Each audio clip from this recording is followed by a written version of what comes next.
a community member, sit on a board or anything like that, and you are looking into, the possibilities of medical marijuana in your community, come and talk to us. Yeah. We'd like to sit down and show you, different things that we could possibly do with the laws. Absolutely. And things like that. There's already been a couple communities within Genesee County that have stepped up and said, we'd prefer not to. And right. We want to respect their request. We don't want to ruffle feathers. We want to work with the areas that are positive to us. And in the areas that aren't, we want to make sure our patients are protected. Right. I mean, somewhere eventually there's going to be someone that's going to want the money coming into their city. And we want to help them get that. Right. I mean, we want to see, obviously, Flint, it doesn't take a rocket scientist to figure out that there's a need here for some growth. Yep. And this certainly is an area of growth in the future. Oh, yeah. Absolutely. Definitely. I mean, just with the abandoned buildings and things like that could be used. I mean, drove by an abandoned schoolhouse on the way here that would make an incredible grow operation. Right. I just, get some of these buildings that we have in Flint that are just, you can't do nothing with them because they're so contaminated, Yep. but grow. And that's the thing, by putting it in a legal stance, or legal availability for the responsible adult or for the medical user, we take it off the streets. And I think that's one of the things that I hope our politicians and our local townsfolk realize is that by making it into a mainstream commercial type of thing, it takes it off the streets. Yeah, exactly. If you can come in and tax us like a hardware store, the state will start making money, the federal government will start making money, communities will start making money, jobs will start being popped up.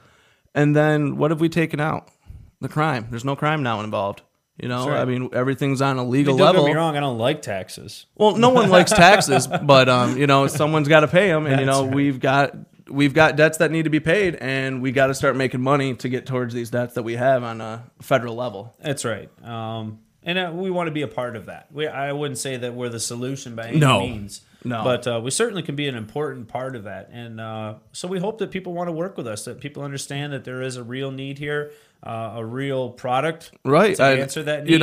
Every day there's a different police department that's losing jobs. There's a fire department that's laying off a few more firefighters. There's an ambulance driver that's not running now, That's right. And if our money that's raised and sent back to the state is helping to fund that, how great would that be that because of medical marijuana, we are able to keep more cops in their they're in their uniform and in their car and keeping our streets safe. Yep. We appreciate their protection and we're going to need it. So. Oh, exactly. I mean, we're always going to have, the crime and the need for stuff like that. Now, moving on a little bit, we wanted to get a little bit into, what would you want to call it? How the law came to be, right? I mean, just how we got here, where we've went, how. Yeah, I do want to cover that a little bit, just because right now there are 13 states that have passed laws for medicinal use. There are a number of other states right now that are working on measures to pass that. Right, and if there's anybody, because this is on the internet, this just isn't Genesee County listening to us. This could be, Hawaii, right. Anybody. If you guys are wondering how we got to where we are, get a hold of us at Genesee County Compassion Club at live.com. Yep. We can help you guys work with you, so you can work with your state representative so you can get to where we are now and get to where you guys would like to be eventually in the future. Yep. There are a couple key groups that we do want to mention that are very active nationally and are fantastic resources for making change happen. The first one I want to mention is Americans for Safe Access. These guys are extremely professional. They've been very active, started out in California, and they were very active in helping us get the law passed here, along with Marijuana Policy Project. Yep, MPP. That's right. Two big groups that really helped us get these measures done. The other reason I want to mention Americans for Safe Access is because on their website, they have different downloads that anyone can get for free that address specific ailments and the relief that cannabis provides for those ailments. Which is fantastic. Oh, it's great stuff to take into maybe a doctor. When you're going to talk to your doctor about things, that's something you'd want to take in. And that's a level of professionalism that you could expect from the material that you right, find and especially with the way that everything's been for the last few years and how marijuana is looked at. When you're talking to a doctor, you got to come from a professional look, from a very educated look upon it. And not like, hey, doc, give me some weed. You got to be, look, doc, these are the studies that are done. This is what I have. This is what this shows how well it helps it. And this is what all you're giving me. Yep. And I'm taking this for this, but I'm having to take this now to counteract the side effect of that now. I mean, go in and talk to your doctor and talk to him like a human being and talk to him in an educated problem, and that might help out a little bit with the people getting it. Well, and I got to tell you, I've ran into a few different people that were on opiates for different types of things. And here's a thing where the doctor understands there's a need for it because there's an extreme pain going on. However, the doctor also understands that it is an addictive substance that can be very difficult to get off from and also has many different types of side effects. Cannabis is incredibly effective at handling those pain issues that patient feels and helping them get off of those opiates. Right. I mean, I was strapped to a bed when I was getting morphine and when I did my stint in Genesee. It's a hospital here in Genesee County. And when I got taken off that, I was strapped to a bed. Now, if I go an hour without smoking, I'm not being strapped down. I mean, I'm still a normal human in society. But, I mean, so how is giving someone like that to somebody that causes you to do that when it's taken away from you better than what medical marijuana is? And that's one thing that we're really trying to fight for and get people to understand is, look, there's not the addiction there. There's a big study now that they're finding that the butane of when people use it to like smoke out of a bowl and things like that they're actually more being addicted to the butane fumes coming through than they are to the actual medicine. Yeah, actually, I believe that cannabis is scientifically proven to not be a physically addicting substance. Now, we know that you can be addicted mentally to just about anything. Right. But as far as physically speaking, there are no withdrawal symptoms created from the use of cannabis and then ceasing, obviously. There's no effects for people like this. The only thing is the mental side. And as I stated, you can be mentally addicted to anything. Right. I just saw here real quick on the chat log. It said loving the thunderstorms and rain. Yes, it is raining and thunderstorming here in Genesee County. Hopefully you guys are getting some sun wherever you're at and soak it up for us because we're sitting here in the rain. So, a couple other things I think we wanted to touch on. I know we talked a little bit about Oaksterdam. I know that the Michigan Medical Marijuana Association is working with them to develop a curriculum for future use. Yep. I know that Oaksterdam is planning on coming back here at the end of summer to host another class. And eventually what we hope is that we'll be able to roll out a training curriculum backed by both of these associations and groups through our compassion clubs so that we can give out professional training in the communities and have people get access to that information so that we can make sure that the quality of their medicine is up to par. Oh, yeah. I mean, because there's a big difference between medical marijuana and something that you find off the street. That's quite the topic there, Tom. Oh, that is quite the topic. I mean, we could probably sit here all day and talk about that. But, I mean, that's something that people do need to know is that there is quite a difference. And that is why that there's such a, I guess, why we teach the classes that we do so people can get the type of medicine that they need. Because anybody, can just grow something, but you have to grow it a certain way and make sure everything's a certain... Absolutely. Takes a certain amount of care to achieve that level. Right. I mean, you're not just going to get the greatest thing out of... And that's another thing to think about. A lot of people talk about quantity and price. Yep. And one of the big things is with quantity, if you're using medicinal cannabis, let's compare it to what we would call street grade or brick marijuana, normally your potency is going to probably at least be doubled of that. Oh, so, just because the way that it's been handled and shipped and treated and things like that. And cultivated. Yep. So, obviously, if you were using a certain amount that was a lower grade and you were now able to acquire a higher grade, you should be able to use less. Right. Which would coincide with the price issue. A lot of folks are concerned with, how much is it going to cost? Now, price issue, that's that one can take over a message board and can turn friends into enemies real quick. And because as money always does. Right. And now, what I would always... I guess I'd suggest to one of my patients when he asked me about price would be to sit down with a caregiver that you want to be your caregiver and negotiate a price with them. That's right. Because, he may have a way of doing something that someone else doesn't know that saves him a little bit of money and might be able to save you some money some other way. And you bring up an important point. According to the law, a caregiver is not selling cannabis. Not at all. They're also not being paid for selling cannabis. The caregiver is allowed to be compensated for his services. You're renting space from him to grow that in.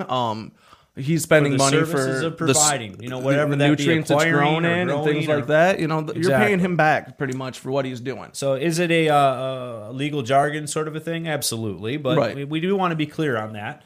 And then as far as Tom's saying, you're absolutely right. When it comes down to price, you need to sit down with your prospective caregiver and discuss that and find out and make sure that they are going to be able to provide the quality that you need, the type that you need, Right. The amount, the consistency. And patients need to keep themselves smart. Remember that these are your plants that the caregiver has. You are the one that's entitled to them in the end, really. When it comes down to it, so caregivers alike have to keep themselves, smart on it to where you both can benefit off of what you're doing for a good reason. You know what I'm saying? You don't want to be... Yeah. And we're not saying that caregivers shouldn't be compensated for their services. It's not an easy thing to do. No, and but patients also should be able to fight for themselves be able to get a caregiver that treats them the way that they need to be treated. Because as a caregiver, you have to remember, you are dealing with some of the ill. And bedside manner is probably one of the biggest things that I could push on a caregiver. Absolutely. Is to, maybe even take a class if you're looking to be a full-time caregiver for 5 people of how bedside manner is and how you work with people that are in, debilitating positions. Yep. And another thing I'd mention is don't bite off more than you can chew. Right. I just wanted to jump off a little bit real quick. I just saw a question here on the chat that said, is the Compassion Club planning on doing any community services and et cetera? Now, one thing that I've pushed to our members, and I know Jeremy has as well, is we ask all of our members, it's not mandatory, but we do ask all of our members to at least try to put in 10 hours of community service somehow. And also things that we're planning on doing with fundraisers and things like that is giving back to the community. We want to be able to, do a fundraiser and say, hey, we want to give 10% of our fundraising back to, let's say, the food bank of Greater Michigan or something like that. Yep. We're currently trying to plan a couple events, and without getting into too much detail before they're planned, or building anybody's anticipation up for something that might not be. Yeah, but we certainly are working on that. We would like to put on a couple different charity events this year. We're shooting for one at the end of summer, and then we're shooting for another one around Christmas time. Right, and if there's a charity that you guys out there are working really with and you would like us to help out with or anything like that, get a hold of us. Let us know at Genesee Compassion Club at live.com. Email us. We'll be greatly pleased to help you out. Absolutely. And that's one of the things we're trying to push as well. Is it's not just a couple guys telling people what to do. This is a club, and we want to have participating members. Right. And you can be as involved as you like. If you just want to show up and say hi and have a good time, that's perfectly fine. If you want to charge the gates with us, we're ready for that too. So what are you thinking in there, John? No, I got like there's a lot of things come to mind when you talk about this. Like I'm personally, when we're doing this, like Flint Talk Radio, we have these visions, although maybe grandiose, of like where we want to be at 5 years. Right, and we have that thing too. And one thing that we have to watch out for in our grand visions is if we start getting too far ahead of ourselves, everything could be taken away. The law that we have right now is going to stand for a 2-year period. So from the date that it passed, 18 more months now. Yeah, basically we've got a year and a half left to operate under the law that is. So certainly one of the big things that we're working towards, and actually I've been a part of myself and Tom as well, with the Michigan Medical Marijuana Association, is advocacy work. And we've been going to the Capitol almost once a week, meeting with our different representatives or aides, just making friends with them at this point. But shaking hands, we got to make sure that they know that we're good people out here and that this law isn't going to take us over, I guess. Right. And, the other purpose behind that is so that when we do have opportunity for change in the future, to make sure that patients are better taken care of through a more commercial means, that it's done with their interest in mind. Yep. One of the biggest things that we're pushing is, safe, affordable, effective, medicinal quality cannabis to every Michigan patient who needs it. Right. And we want the physician to be the final word. So those are things that we're working on, but this is part of the process now, is making friends, letting people know that we are responsible, you can trust us, and so that when changes do come up in the future, we can hopefully be actively involved in setting what those guidelines are. No, that's a point here too. I like you just mentioned about the doctors being basically the last say. How many do you have doctors that are really kind of still in opposition to medical marijuana? There are a few out there, because I don't want to get into what their personal beliefs are, but I do think that a personal belief and the jargon, reefer madness and the bias for 70 plus years has wore off on them. And, you've been taught your whole life that, marijuana is illegal, marijuana has no medical purposes and everything like that.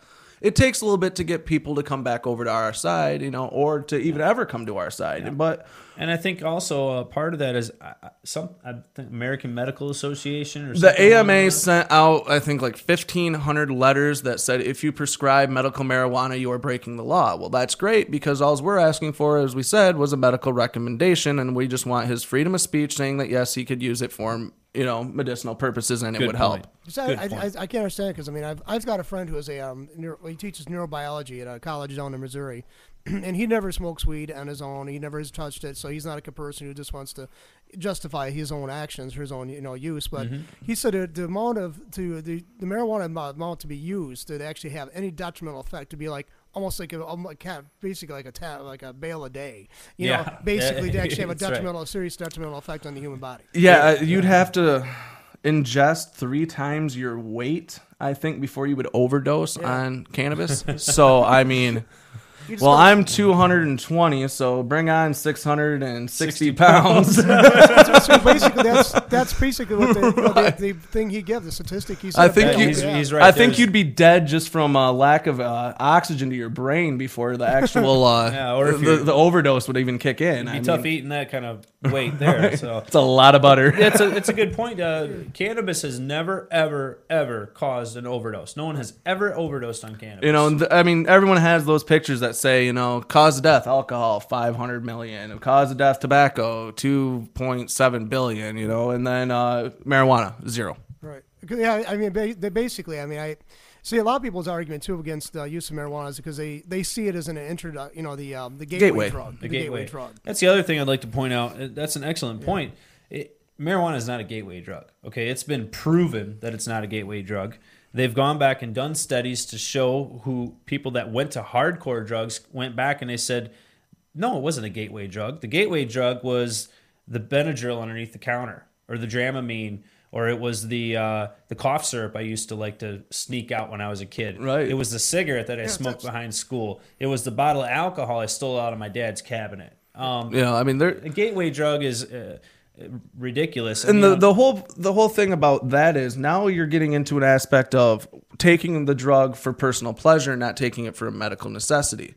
Now, people take heroin for, the high or whatever and things like that. And now that's where you start escalating, is because you want to get your high a little bit bigger and better than it was the last time. It's not about making yourself better and feel better and having a better lifestyle. It's now about getting high and getting, just like when you go to the bar. You could either have a beer and, just sit and chat, or you can do shots until your face falls off. Now, because I drank a beer, now, is that a gateway drug to make me a raging alcoholic? Now, if that is the way that it's going to be, well, then maybe we should, take alcohol off of the streets and everything like that, too. And that's been tried already. Right, and it didn't happen. Didn't work. Yeah. And it's because, and there was, I got to reading the other day, it was Nixon and a bunch of the tapes that had been released about when the whole thing with Schedule 1 came out.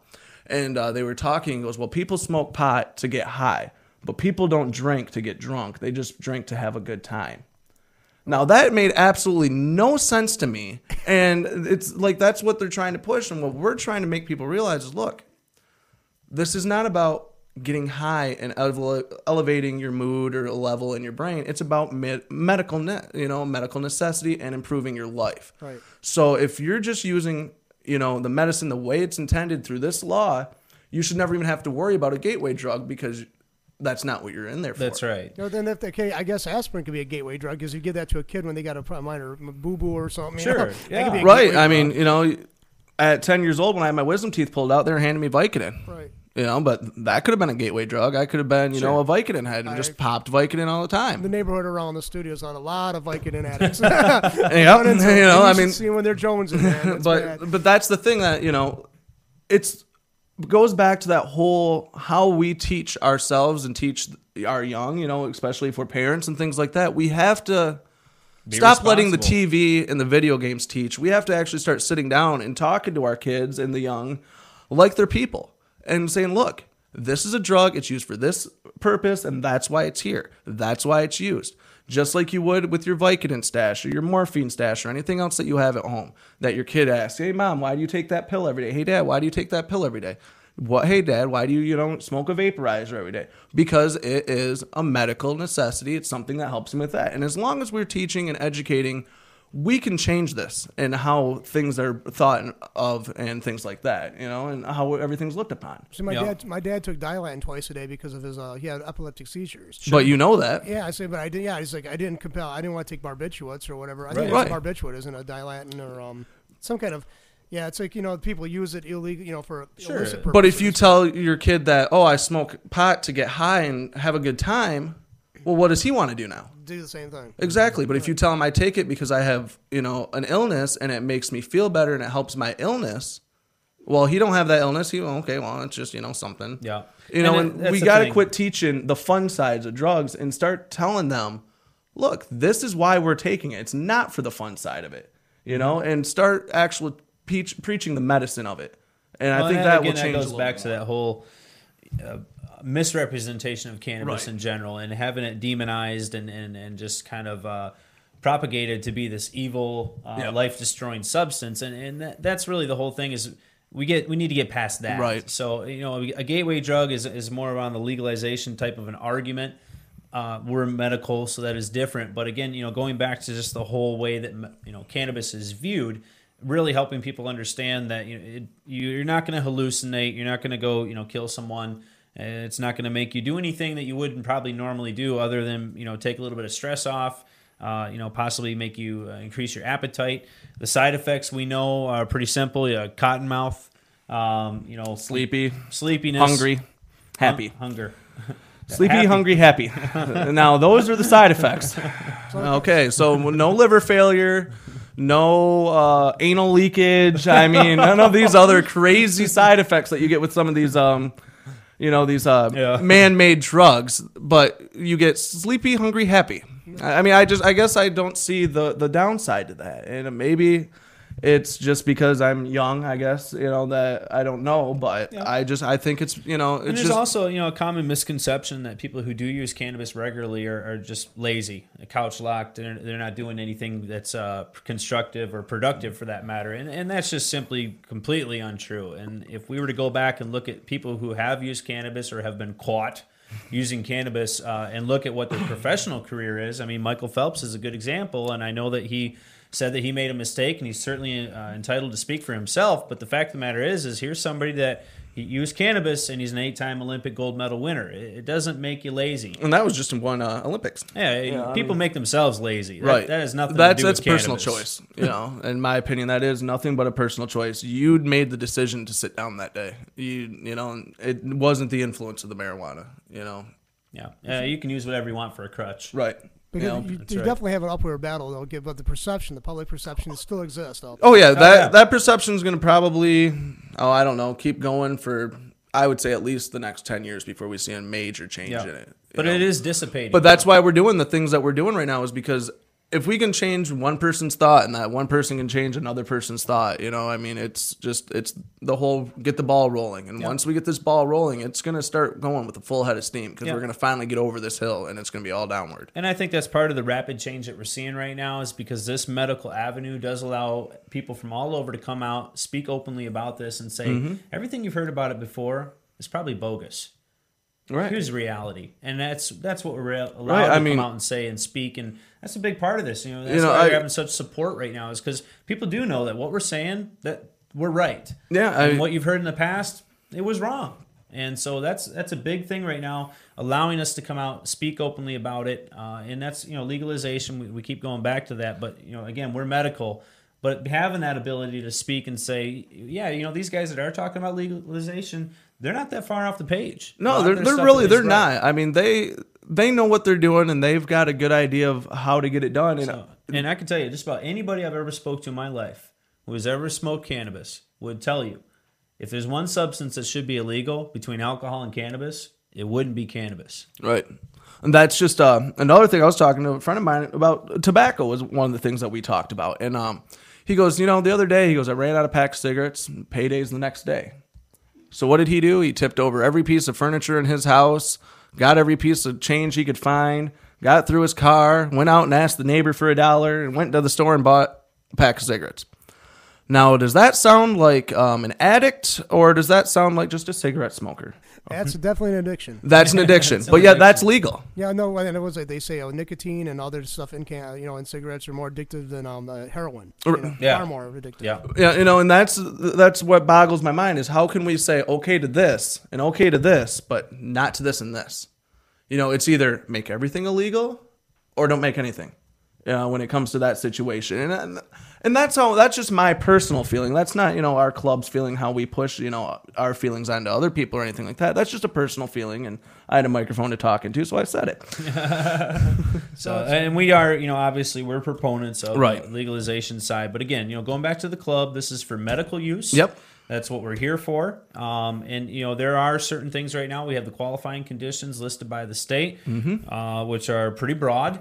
And then also we have the symptoms that are qualified by the state. And also built into the law is a specific provision for adding petitions or giving petitions to add conditions. Right. So we want to encourage that as well. Exactly. There's a lot of symptoms out there that are medically able to be treated, such as PTSD, ADHD, that are not listed on our law, that are very effectively treated through cannabis treatment. And if anybody wanted to know what type of illnesses or symptoms that are on there right now, we are looking at, for the illnesses, we got cancer, which is one of the big ones, glaucoma, which everyone, I think forever has always known that glaucoma and medical marijuana went hand in hand.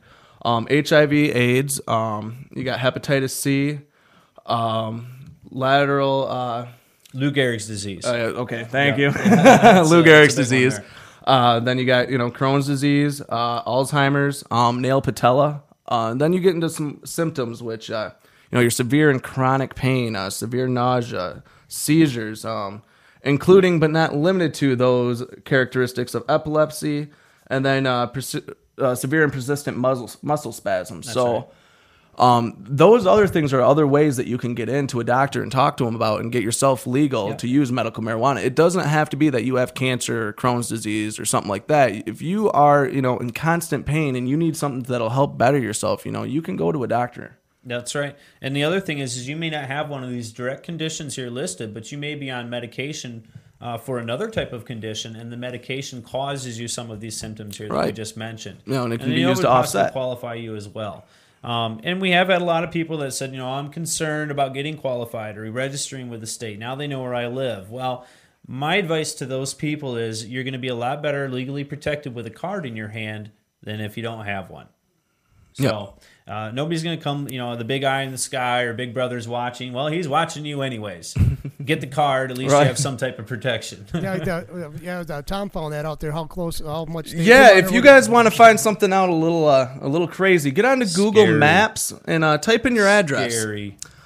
Because you can see the front of your house. It's not like a satellite view. It's somebody drove down the road and has like a 360 camera and has an actual view image of your address. If you're in one of the actual cities, you can pretty much find. I live a little bit farther out of the city, and I couldn't find a picture of my house. But kind of gives me the impression if you're not on there. But I tell you what, though, I didn't bring my directions here today, so to get here. So on that little picture I saw actually ended up helping out. I was like, oh, I saw that, and there it is. So. But yeah, that was a little crazy to find out, Big Brother is always watching, so. Yeah, but paranoia will destroy you. So right, get registered. That's your legal thing. That's what it's here for, to protect you. And you better believe that if you're following the law, you're going to be protected. And if you're harassed, you better believe that that's going to be a problem. There's going to be a whole lot of people behind you, so. Yep.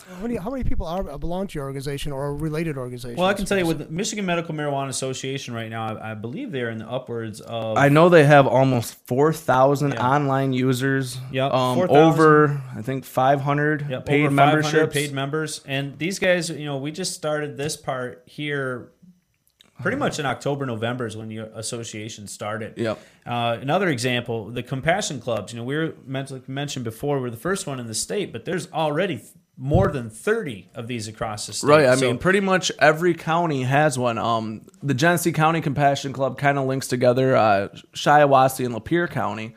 But if someone in those counties want to get one going, and we're here to help you start one up, and we'll get you off on your feet and make sure that you're able to do stuff for your patients and stuff like that as we are. Yep. So if you are interested in getting one going, or maybe you don't like the one you're at, whatever the situation is, feel free to get a hold of us. We'll be glad to help you get started. Come on into one of our meetings. We'll make sure that you get set up and you can take something back home that'll really help you out in getting started in one in your area, or maybe help your compassion club getting a little bit better, with the information that we can hand out and give to you. Let's face it, you only want to drive so far. Right. So we really do want to have these all across the state, so that we have these support groups set up for patients and caregivers to make sure that they're able to get what they need, the information that they're looking for, and have friends, that share their common interest.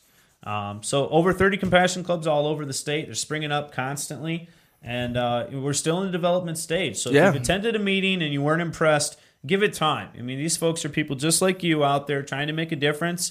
And if you really want to see something happen, get involved. So how many states have compassion clubs? I would at least see at least 13. Well, states possibly. have them. I'm not sure if the compassion clubs operate in all of the medical marijuana states because of the way the state laws work. Some work for them, some don't.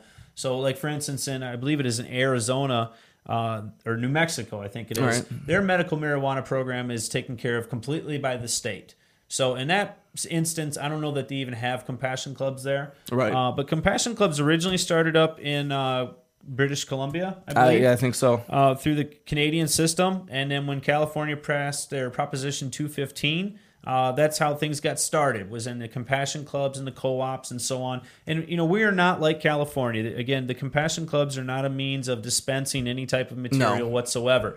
We're here for education. Exactly. Education and kind of a networking almost in a sense. So a little bit of a separation difference there, but yeah, they're springing up all over. And that's the other thing. Again, other states, if you're listening, if you hear this and you don't have that medical marijuana law in your state and you want to get one, get involved. AmericansForSafeAccess.com and Marijuana Policy Project. Let these guys know that you want to give them your support. They have the money to create these campaigns, but they don't want to spend it if they don't think they're going to win. Right. You got to let them know that you're there and that you're ready for change. Exactly. So, got some more stuff there you want to bring? I was just looking through a little bit.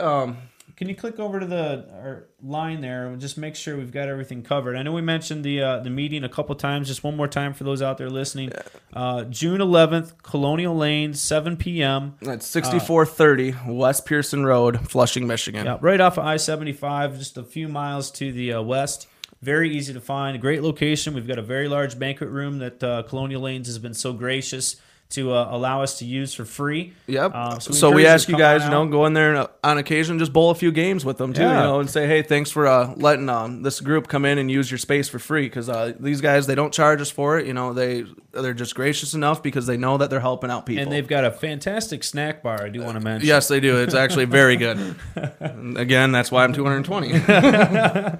And then a couple of other things. Michigan Medical Marijuana Association. Please plug into this site if you haven't done so already. These guys are fantastic. They're in a growing process, and it's evolution every day with these guys. It's just nonstop riding the wave of excitement across this medical marijuana in Michigan. So get involved. Join them if you haven't. You can get all the information you're looking for about the compassion clubs on there. All the information about the law is on there. All the kinds of info about the cannabis itself. Yeah, I mean, be growing or they've ingestion. got links to links. Yeah, all everything information. you could possibly want. These guys have the info, and then also, you can get on there and become a user on the site and start to get some advice from some local people. And starting to get to know the community of the people. I mean, that's how we all started getting to know each other. Jeremy and I met off this site, and we started working together and figured out, hey, this is both of what we want to do. We're in the same area, and we just started doing stuff, and we. As long as you get out there and you get, your feet moving and start getting the job done, you'll see a great difference in a matter of a little amount of time of how well this movement can go. So like I've always said, go arm in arm in one direction. Don't sit there and do a donut because, it looks fun, but you just wasted a bunch of good rubber. I just hope the other compassion clubs have people as articulate, as intelligent as you do. Because actually, for the most part, they do. These people are not... aren't your typical, hey guys, stoner, you know. They're about getting stuff done. They want to get the job done, you know, and do work. I mean, that would be the best way that I'd put it. Is the motto is just that's what we do. We do work, you know. We just get things done. And we do want to stress, you know, that a lot of these clubs are, as we are ourselves, we're in our infancy stage right now. We hope that these clubs go on for forever and ever and ever, as far as how long we need them. But a lot of them are in that beginning stage. So, if you get there and you're not impressed, or maybe you saw something that you didn't like, or maybe there was something you expected to see and it wasn't there, get involved with the leaders of that club and let them know that you're willing to help. Right. Give them your ideas. Also, on the completely opposite end of that, if you happen to go to, let's say the Bay City Compassion Club, and you saw something great there that here at the Genesee County Compassion Club we're not doing, you know, let us know. And we can, that's right. We want to make sure that everyone around the state's getting the same type of information that they're getting. We don't want where you live to harm or, you know, affect the type of information you're getting, because you're from Michigan. It's your information. It's your law, no matter where you live. So every compassion club should be as good as the next. That's right. So, guys, I think you did a great job. Hey, you know, thank you for coming in. Once again, I guess we decided next Thursday we'll be in here, 3:30. Okay. Sounds good. And then we'll keep going from there, and hopefully we can move this movement on. Once again, I wanted to touch on a few people. We had Vans Hydro World in Davison on the corner of M15 and Mont Morris. That's 7480 North State. Get a hold of them. All of the Genesee County Compassion Club members get 10% off any purchases there. So discounts. So discounts, you know, and you know, if you want to save a little bit of money, go see those guys. There's two good guys in there, Charlie and Chris. I mean, you can't get two better people to talk to. They're very, very knowledgeable, and they know what they're doing. And they'll work with you. Another person was Shane at Modern Vapor. I actually said the wrong website the last time. It is vaporizerusa.com. Get more for your meds at vaporizerusa.com. I will say, you know, Tom, I personally, I'm not a vaporizer fan, but I got to say that two things about them. Number one, is probably the premier product for patients that have trouble or don't want to smoke. Right. And number two, the amount of cannabis material that thing will save you, the efficiency of that thing is worth its weight in gold. Right, and if you get a chance to sit down with Shane and talk to him about vaporizers, I mean, you will be blown away. I mean, you want to know what this thing can do? I'll tell you what this thing can do. I mean, Shane is a great guy. He knows got a doctorate in vaporization. Oh my goodness! But we got a chance to sit down with him and talk to him, and Jeremy and I are both kind of on the same thing. It wasn't really what we wanted, you know, for us, but. Then when we sat down and tried it, we were both blown away by the conservative, how much, you know, you can conserve on things like that. And also the taste is totally different than any vaporizer that you've ever probably used before. I mean, you don't get that popcorny smell and taste and stuff like that.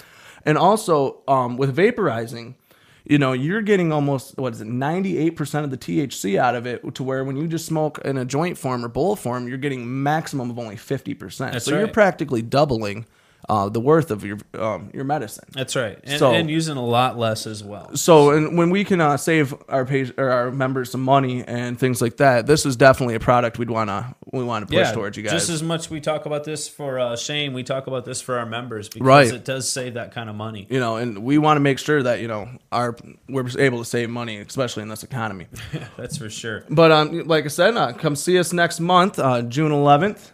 7 p.m., Colonial Lanes, 6430 West Pearson Road. Check out the Michigan Medical Marijuana Association at michiganmedicalmarijuana.org. And also check us out. We're on Facebook and MySpace, Genesee County Compassion Club both. It's MySpace/Genesee Co-CC. And then I believe for the Facebook, it's just facebook.Genesee County Compassion Club. And you're on the front page of flinttalkradio.com. And we are also on the front page of flinttalkradio.com. Awesome. We want to thank these guys for letting us come into their wonderful studio. These guys have a top-notch system going on here. And we will see you guys next week. So thank you guys for stopping in. Yeah. And thanks for listening to the Genesee County Compassion Club show. Thank you.